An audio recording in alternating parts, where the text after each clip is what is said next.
Dallas Cowboys gave up a seventh round pick to the Houston Texans for a young defensive tackle at the age of 26 who was an undrafted free agent. He's bounced around the league a few times. And a lot of Cowboys fans, along with myself, was very concerned.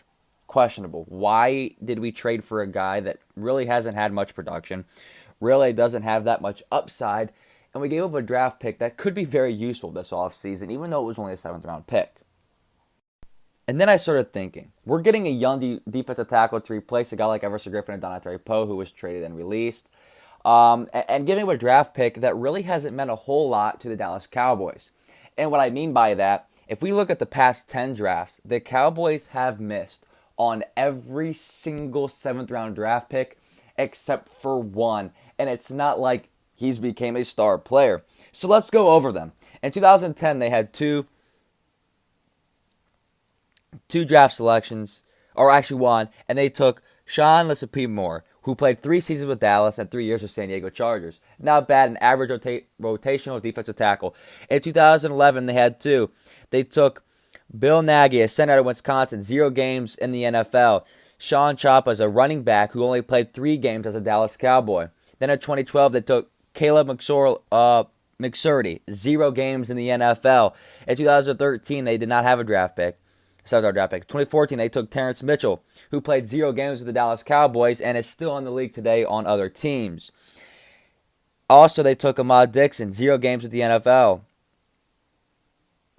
But he's 3 games with the Dallas Cowboys, but he's played with 3 other teams. Will Smith, 0 games as well. 2015, Geoff Swaim, he's been an average tight end. I wouldn't even say an average tight end. He's currently with a couple of other teams as he played last year with Jacksonville Jaguars. But other than that, really hasn't played a role with Dallas. Then again, in 2015, the later 7th round pick, Lawrence Gibson, tackle, 0 games. 2016, no, 7th round pick. 2017, they took defensive tackle Jordan Carell, 0 games. They took Noah Brown, and he is still currently on the Dallas Cowboys and pretty productive. They took Joey Levi, 3 teams, 0 games with the Cowboys, and he won a championship last year with the Kansas City Chiefs. 2018, they drafted Bo Scarborough, 0 games with the Dallas Cowboys, and played with the Lions last year, currently a free agent. And then most recently, 2019, they took Mike Weber, 0 games with the Dallas Cowboys. He is currently a free agent. Jalen Jelks, who was recently released in the offseason and is currently with the Cleveland Browns with 0 games there. And then obviously in 2020, Ben DiNucci.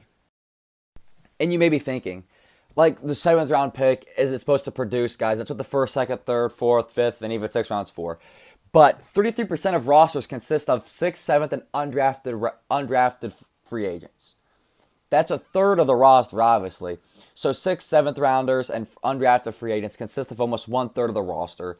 And you can even throw 5th round picks. The most successful draft is obviously the 1st, 2nd round. But statistically, the unsuccessful round is the 4th and 5th. And some good players do come out of the 6th and 7th. And some productive players, rotational players for championship teams. And you look at the most successful teams of the past 10 seasons, they have a lot of good players come out of the 7th round, 6th round, late round picks. And then you look at the Cowboys, like we haven't been successful in the last 10 years. And then you look at the last 10 years draft picks in the 7th round, and it is awful.